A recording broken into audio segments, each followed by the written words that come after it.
Pernah tak kita rasa stres dengan sesak dada kita ni sebab mulut orang? Kita dah buat baik tapi tetap juga orang mengata. Kita dah diam, kita kena tuduh pula sombong. Kita bercakap, dituduh pula riak. Sampai satu tahap kita rasa macam nak tutup semua akaun social media, lari duduk dalam hutan.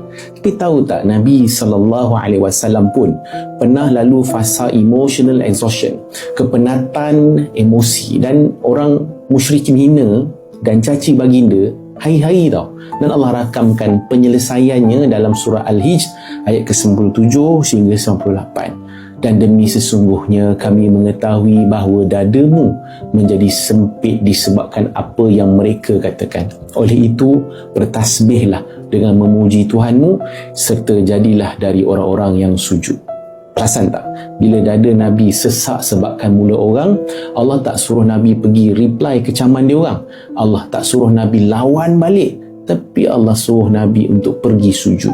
Kenapa sujud? Sebab sujud itu membumikan ego kita.